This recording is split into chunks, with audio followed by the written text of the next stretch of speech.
सदन में मैं बड़ी जिम्मेवारी से ये बात कहता हूं और बड़े दुख के साथ कि जो हो रहा है पिछले कुछ दिनों से बाहर और आज हमने सदन में देखा, वो एक ऐसा मिथ्या प्रचार हो रहा है, एक ऐसा प्रचार जो केवल राजनीतिक प्रतिशोध नहीं है, पर लोगों को गुमराह करने का,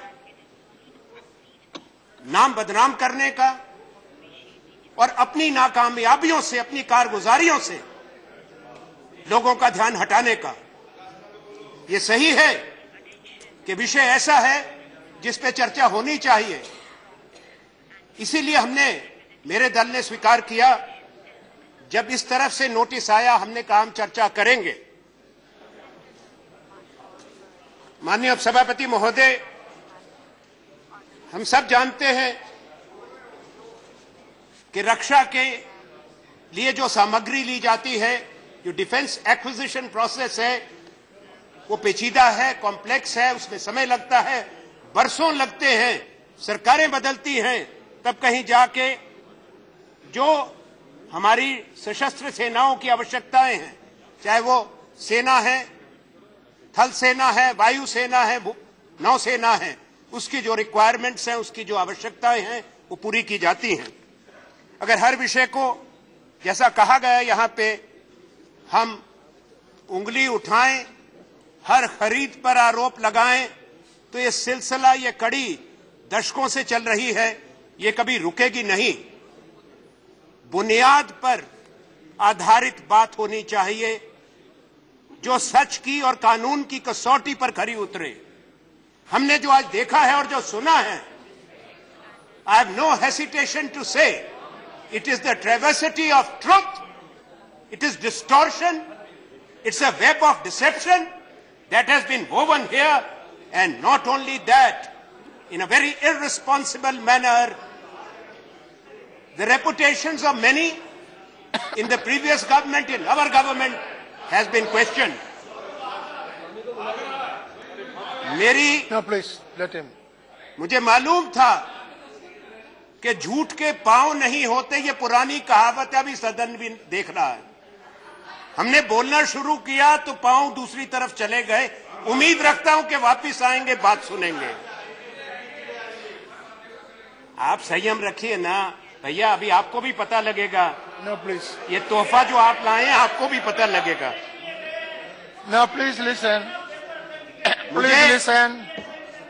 क्योंकि सुनिए उपसभापति महोदय, मैं पहले एक चीज आपको कह दूं, आपके माध्यम से मेरे मित्रों को, जब हम सुनते हैं, आप भी सुने, पर कुछ नए जोश में हैं, उन्हें यह चीज मालूम नहीं है कि जो तोहफा पेश किया है उन्होंने इनके सबसे वरिष्ठ नेता माननीय अटल जी को, जो आरएसएस के, आप सब बैठे हैं, आरएसएस के बारे में कितनी आरती उतारी है। थोड़े दिन चुप रहिए, ये तोप कहां मुड़ेगी, फिर मैं आपसे पूछूंगा। ये मैं आपसे प्रश्न करूंगा, आप में से कितने लोगों के दिल में लड्डू फूट रहे हैं और कितने लोग चिंता में हैं, क्योंकि ये तोहफा ही ऐसा नायाब है। माननीय उपसभापति महोदय,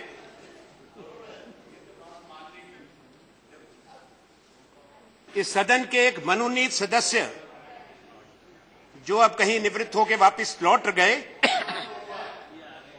इन्होंने कुछ बातें कही हैं सदन के अंदर, जवाब देना आवश्यक है। इन्होंने 3 बातें कही: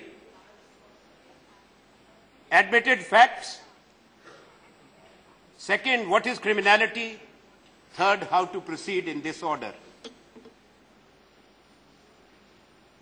फैक्ट्स में कहा गया कंट्रोलर ऑडिटर जनरल की रिपोर्ट, मैं उस पर कोई बहस नहीं चाहता। संसद के प्रश्नों के उत्तर, वो दोनों सदनों का रिकॉर्ड है। एक कोर्ट की जजमेंट, इटली की कोर्ट का जजमेंट का हवाला, ये इन्होंने तीसरी बात रखी। मैंने इसीलिए ये मांग की थी, ये भारत की संसद है, we are a sovereign nation, the republic of India, a constitutional democracy. We have our own laws and our own processes.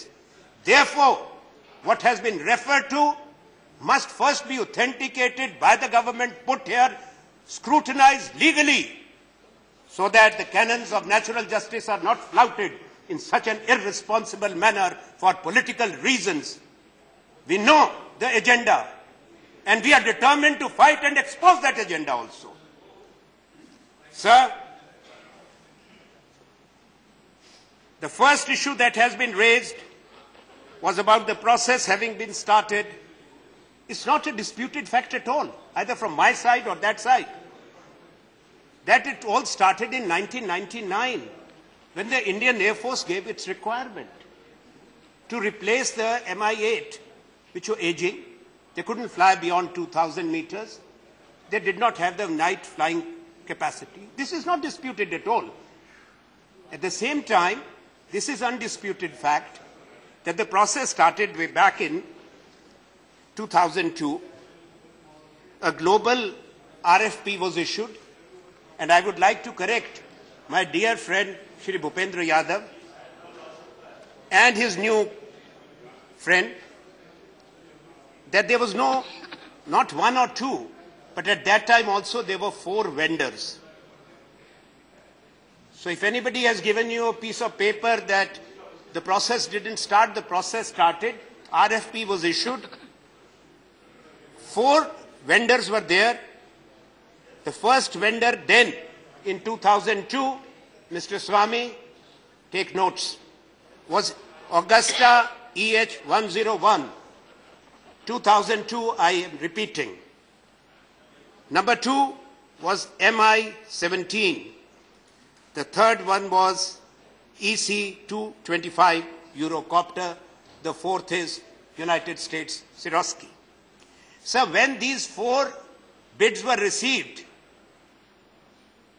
by the MOD on 19th of November 2003, the then Principal Secretary, that has been referred to, but I am putting the date, questioned the mandatory requirement. So the first time the question of mandatory requirement for operational purposes to fly above 6,000 meters was raised then. It was noted, and I am demanding from Defence Minister and this government that please that note of 19th November 2003 be produced and placed before the House. It said that no Prime Minister or President of India ever visits a place or a location above 4,500 meters. So how come the altitude requirement has been mandated for 6,000? Sir, I am not leveling any allegation on the then Prime Minister's office, nor casting any aspersion. But at the same time, the matter did not rest there. It was followed through. On 22nd of December 2003, the Principal Secretary wrote to the Chief of Air Staff, that's the Indian Air Force Chief, stating why the PMO and the SPG were not consulted. 22nd December 2003, letter from Principal Secretary to the Prime Minister, to the Chief of the Air Force, Honorable Defence Minister, you must produce before this House so that the facts are placed correctly. Sir,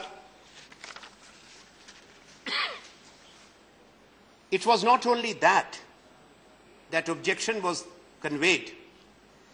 Sir, this letter also gave a categorical direction to the Chief of Air Staff and the Defence Secretary to redraw the mandatory requirements. The letter further states to fast-track process set in motion for selection and acquisition.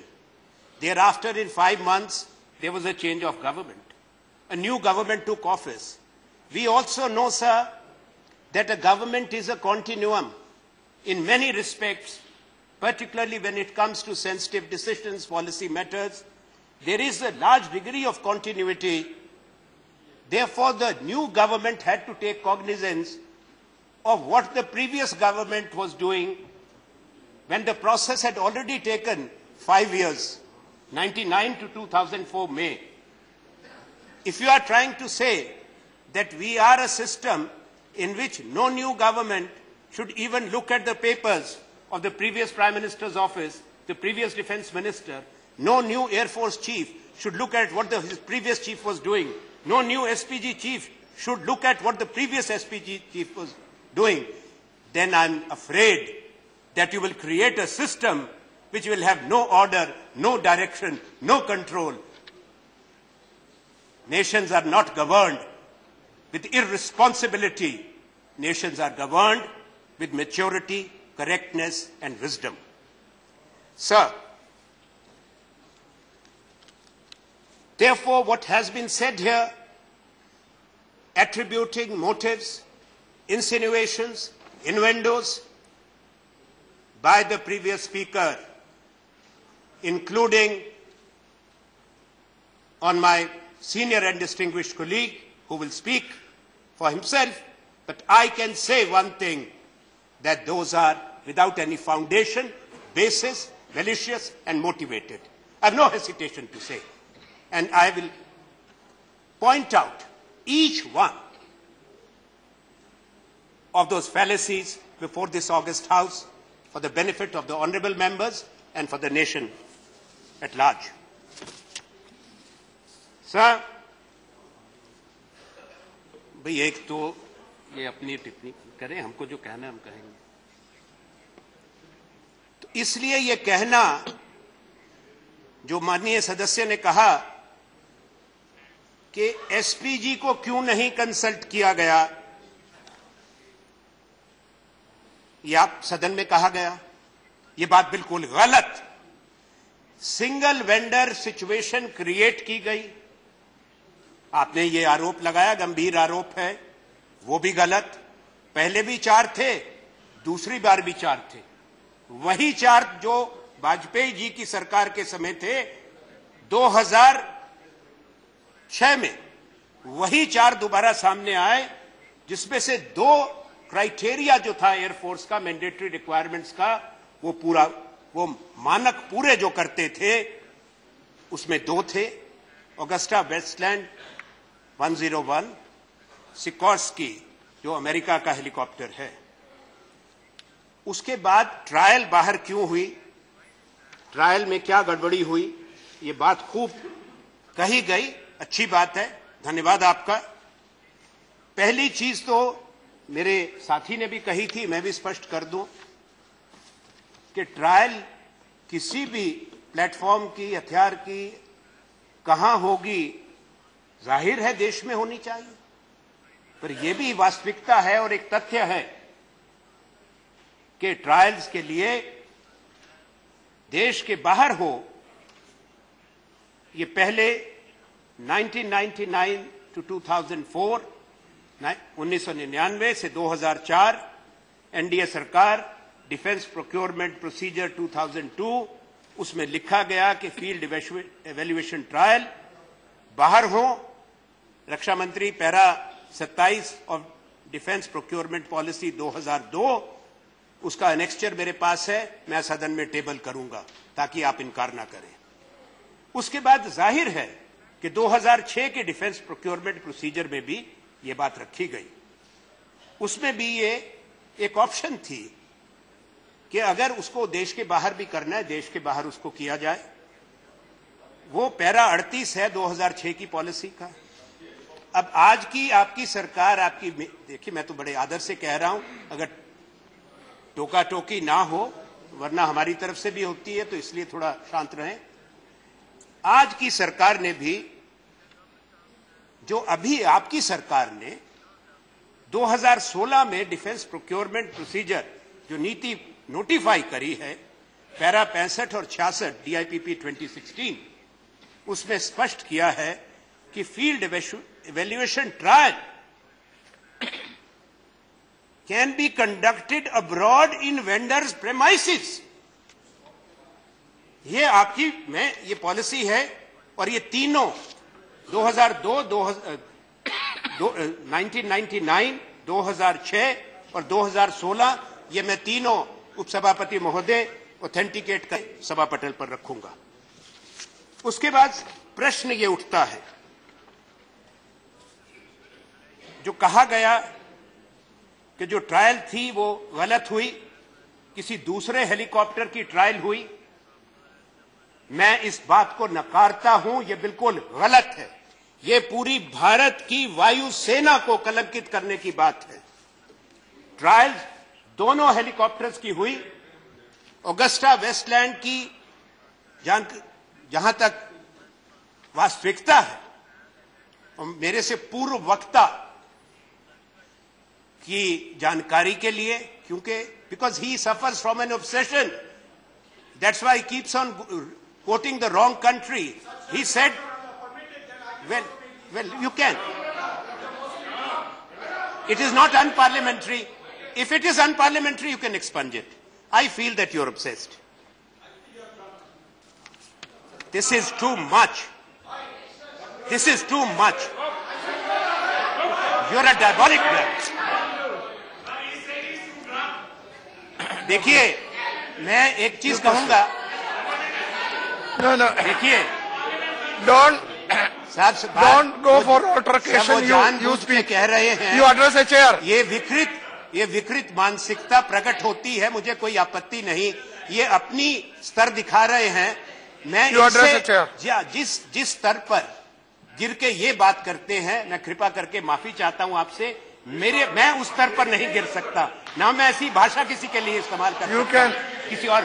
वो जगह आपको मुबारक, वो जबान भी आपको मुबारक, वो मानसिकता भी आपको मुबारक। Anand Sharma ji, you address a chair. कुछ बातें कही गई, उसका जवाब यू एड्रेस अ चेयर। मुझे मालूम है सच्चाई और हकीम की खुराक दोनों कड़वी होती है। हकीम की खुराक बीमारी को दूर करती है, सच्चाई जो है वो झूठे को भगाती है। ये अलग अलग दो बातें, एक बीमारी को भगाना, एक झूठ को भगाना। तो ये जो कहा गया माननीय उपसभापति महोदय आज इस सदन के अंदर कि गलत हेलीकॉप्टर की ट्रायल हुई, गलत हेलीकॉप्टर, दूसरा हेलीकॉप्टर की खरीदा, दूसरा गया। आपने नहीं, आपको नहीं कह रहा, आप तो सज्जन व्यक्ति हैं। Field evaluation trial of Messrs. Augusta Westland was carried out, Defence Minister, in UK. So what has been said was not correct when I referred to the wrong country and the reaction. And trials of Mr. Sikorsky were carried out in the United States of America from 16th January 2008 to February 2008. The field evaluation trial team submitted its report in April 2008 and recommended AW101 helicopter of Messrs. Augusta Westland for induction into service. SPG was also part of the field evaluation trial team. Now, sir, at least those three things I put the record straight. Another issue is about the price. That the price which was negotiated by the Contract Negotiation Committee was 6 times. 6 times. But then the vendor climbed down. उन्होंने अपने आप ही कह दिया हम कम ले लेंगे, और ये मान गए, इससे क्रिमिनलिटी हो गई। मैंने भारत की वायुसेना, भारत की सेना को इस तरह से प्राइस नेगोशिएट करते हमने ना सुना है। जो सरकार में रहे हैं वो सरकार के रिकॉर्ड होते हैं, हर सरकार के पास होते हैं। इसमें कोई अपने आप नहीं कह सकता अच्छा मैं कम करता हूं, मैं बढ़ाता हूं, तुम कम पे बेच रहे हो, तुम 6 गुना ज्यादा पे हम खरीदना चाहते हैं। ये आज के समय, आज के युग में मैं नहीं समझता कि इसमें कोई भी सच्चाई हो। वैसे अगर आपको मिथ्या प्रचार और मायाजाल बनाना है, उसमें कोई भी बात कही जा सकती है, पर उसको स्वीकार करना गलत होगा, गैर जिम्मेवाराना बात होगी। मुझे एक कहना है, आज यहां इस सदन के अंदर मेरे से पूर्व वक्ता ने कुछ कागज पढ़े हैं। सदन को यह भी बताया गया है सत्ता पक्ष की तरफ से, सरकार की तरफ से और मैं इसलिए पहले अपनी बात को आगे बढ़ाऊं। माननीय उपसभापति महोदय, 4 मार्च 2016 को भारत के रक्षा मंत्री श्री मनोहर पर्रिकर ने कुछ सूचना दी लोकसभा में। उन्होंने पहले, अच्छा मैं आपका धन्यवाद करना चाहता हूं, 16 में माननीय रक्षा मंत्री ने, इन्होंने ये कहा कि मैं पढ़ दूं, on the reports of the arrest of the CEO of Mechanica in connection with the investigations in Italy regarding alleged financial malpractices by Messrs. Augusta Westland International Limited, UK, in the procurement of 12 VIP helicopters for the Indian Air Force, the Ministry of Defence on February 12, 2013, क्योंकि कहा गया सदन में कि पूर्व रक्षा मंत्री ने कुछ कहा नहीं, वर्तमान रक्षा मंत्री जी धन्यवाद, आपने सच्चाई सामने रखी। Asked the Central Bureau of Investigation to conduct an inquiry into the matter. CBI have registered a criminal case against Messrs. Augusta Westland and others on March 3, 2013 for alleged payment of bribes commission in the procurement of these helicopters. Further, the investigations is underway. During the investigations, letters rogatory have been sent to 8 countries, namely UAE, UK, Switzerland, Singapore, Italy, Mauritius, Tunisia, and British Virgin Islands. Finalization of investigations by the CBI is dependent upon receipt of the execution report of the pending letters rogatory from all these countries. It further goes on to say, which is important, it has been mentioned, because this is the statement of Honorable Raksha Mantri, that the Ministry of Defence terminated the contract with effect from 1st January 2014 on the grounds of breach of the provisions of the Pre-Contract Integrity Pact and breach of the terms of the contract by Messrs. Augusta Westland. This is the reply of Honorable Shri Parikar. Now, what was the contract? One was the Integrity Pact, which you have mentioned, informed the Parliament. The second was the contract itself, Article 22 and 23, which forbade कि कोई बिचौलिया नहीं होगा, कोई middleman नहीं होगा, किसी तरह का बाहरी प्रभाव नहीं होगा।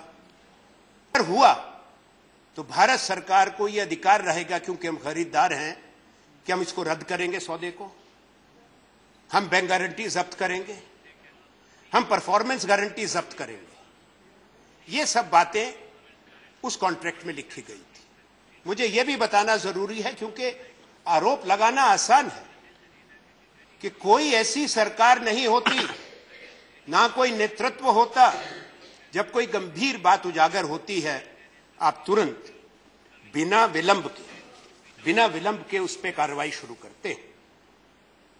सबसे पहले स्वयं कहा माननीय भूपेंद्र यादव जी, धन्यवाद, कि फरवरी 2012 में पहली मीडिया रिपोर्ट आई कि कोई बिचौलिए बीच में है, उसकी डिनायल आई। अप्रैल 2012 में भारत के रक्षा मंत्रालय ने हमारी एम्बेसी को इटली में, रोम में हिदायत भेज दी।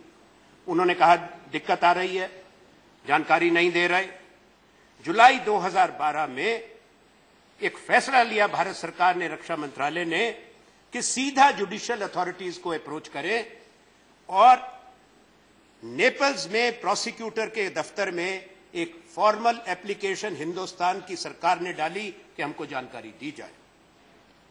अब उसके बाद भारत के, चूंकि यूके से बात हुई, यूके के लोग शामिल हैं, जिस व्यक्ति का नाम लिया गया वो भी ब्रिटिश नागरिक थे, तो वहां की सरकार से भी जानकारी ली जाए। और वहां की सरकार से जानकारी लेने के लिए विदेश मंत्रालय को रक्षा मंत्रालय ने आग्रह किया।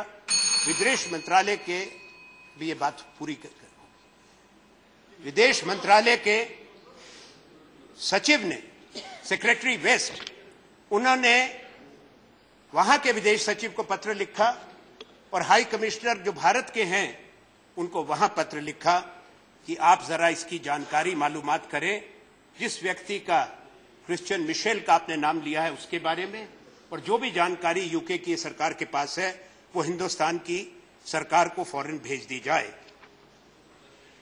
उसके बाद जो कार्रवाई हुई हमने बताई कि 1 जनवरी 2014 को कॉन्ट्रैक्ट रद्द कर दिया गया।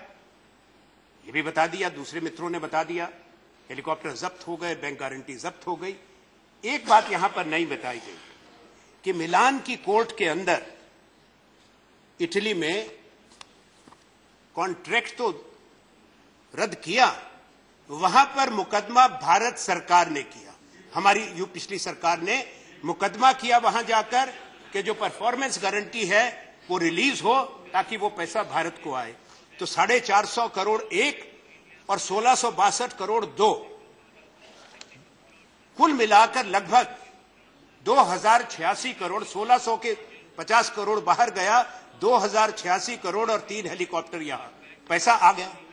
इससे ये इनकार करे या तो कि ये पैसा नहीं, ये सारी बातें नहीं हुई, मैं उसको स्वीकार करता हूं। अभी नहीं, अभी उसके बाद जो बात है वो उतनी ही गंभीर है। जो मुझे कहना यहां पे कहा गया, जब नाम लिए गए, कुछ पुर्चियों की बात हुई, कुछ और बात कही गई।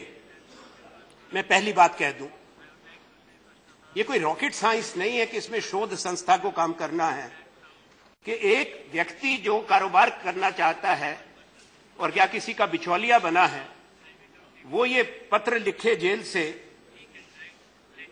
से एक पत्र लिख दे कि आपको किसको अप्रोच करना है, वो भी हाई कमिश्नर यूके, कि वो एम्बेसडर नहीं होता भारत में, हाई कमिश्नर होता है, इटली का एम्बेसडर होता है। तो अपने प्रधानमंत्री को कह रहे, वहां से संदेशा भेज रहे हैं कि यूके में हाई कमिश्नर को यह कहा जाए कि भारत में जो लोग प्रभावशाली, अब उसमें प्रभावशाली, इसमें कोई शक की बात नहीं है, हमारी तरफ से छायावाद की बात नहीं है, हमारे यहाँ रिमोट कंट्रोल नहीं है, हमारे तो अध्यक्षा और यूपीए की चेयरपर्सन, प्रधानमंत्री मौजूद है यहाँ, पूर्व प्रधानमंत्री, रक्षा मंत्री मौजूद हैं। अब अगर नाम लिए जाएं कि ये लोग प्रभावशाली हैं, तो मान लीजिए,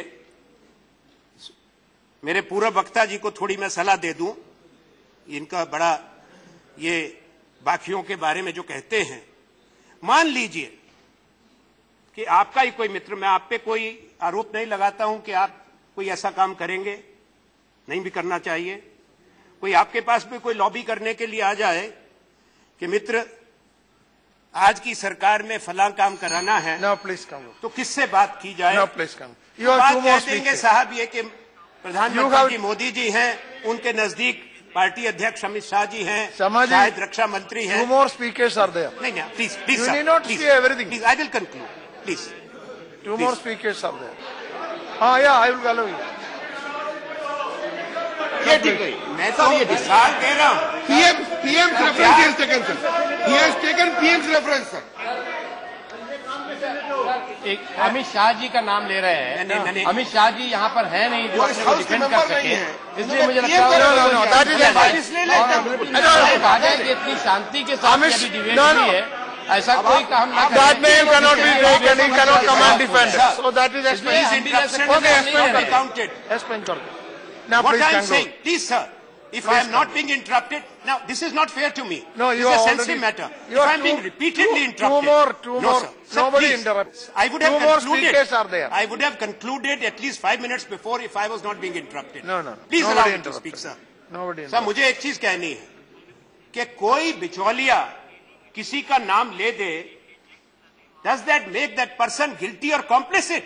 It's a fundamental question. It's shameful even to suggest otherwise. दूसरी बात, कोई पुर्ची बताई कि लिख दिया इसको इतना दो, इसको इतना दो, कोई बिचौलिया अपना पैसा कमाने के लिए 10 काम आपकी सरकार में पता नहीं कितने लोग घूमते होंगे, मैं आरोप नहीं लगाता हूं। जो कोई, अरे चुप करो भाई, बैठो बैठो, तो कोई 10 लोगों का तुम्हारे नाम लिख दे, कोई आपके, अरे सुन लो भैया, काहे बदहजमी है, सच्चाई से बैठिए बैठिए, तो आपके यहां कोई लिख दे के साहब फलां प्रभावशाली और फलां को इतना, उस बेचारे को ना पता हो ना प्रभावशाली जरूर हो, ना उसने कुछ लिया हो, तो आप आरोपी बना देंगे। Sir, 2 things I will say and conclude. Please, Deputy Chairman, sir. Now, what has been said here, that one of the papers says, again a person in prison, saying that contact Monti, who was the Prime Minister of Italy, and Tracchiano, who was an ambassador, to contact XYZ, former Prime Minister's name is taken. What a ridiculous argument. Naturally, the person, if he can reach his own Prime Minister, everybody knows who the Prime Minister of India at that time was, what that mean. Whatever has been said, that's why I said by innuendo, is something which could have been avoided, which should not have been said. We know the present president's name is mentioned. All these leaders were in the government of the day. So therefore, I reject with contempt the insinuations that have been made, the aspersions that have been cast. And I would also like to say, the list is a long one if we start this. Acquisitions and allegations have been there. And my dear friends, for 10 years, your government was there earlier. Don't force me to take the list of acquisitions and allegations. And no, I will tell you. Sir, I am concluding. ये बैठो बैठो, ये बैठिए. Sir. Okay, please conclude. All right, you please conclude. Sir, you say I am concluding. You address only the chair just and by finish. Saying, Deputy Chairman, sir. Sure, yeah. Perhaps tell me. Don't tell them. Tell me. Sir, address the chair and Deputy finish. Chairman, sir. Since my friends are taking so much of objection, I was referring to what has been said, and it's my duty when I speak for my party, while accusations have been hurled in an irresponsible manner, to place the true facts before this House and before the people of this country. Sir, even the Judge Maiga, who has written the judgment, has given an interview, and I'm going to authenticate this also. He has said, and I quote, and I will authenticate, "We have no evidence against Sonia Gandhi, only a mention of a name in a fax. The translation of the fax was sent to Mr. Michel. Ms. Gandhi has been indicated as someone who will fly in the VVIP helicopter. The fact, the LOPS said, does not fly in MI8. The same place is the mention of Mr. Manmohan Singh. This manuscript was found in the jail. He wrote this slip of paper with the names of Italian Prime Minister as context. And the judge has dismissed it. Okay, please. So as I... Place on the table. Sir, authenticate and place. I cannot conclude with quoting a Yeah, judgment. Sir, मुझे आखिर में एक चीज कहनी है कि बाकी अरे व्यवधान अगर मंत्री डालेंगे अच्छा नहीं है. बैठिए. मुझे एक आग्रह करना है अंत में अपनी बात को विराम देने से पहले कि मुझसे मत पूछिए, क्योंकि कहा गया कि आप बताएं किसने क्या कहा. बेहतर ये होगा कि अब आप बताएं जो नया तोहफा लाए हैं, उसने अटल जी का, आरएसएस का, बीजेपी के बारे में क्या कहा. अगली बार हम सदन में रखेंगे, ये जवाब देंगे. ये महंगे पड़ेंगे आपको, सदन को. एक विकृत मानसिकता के व्यक्ति हैं जो हमेशा गुमराह करने में विश्वास करते हैं. धन्यवाद.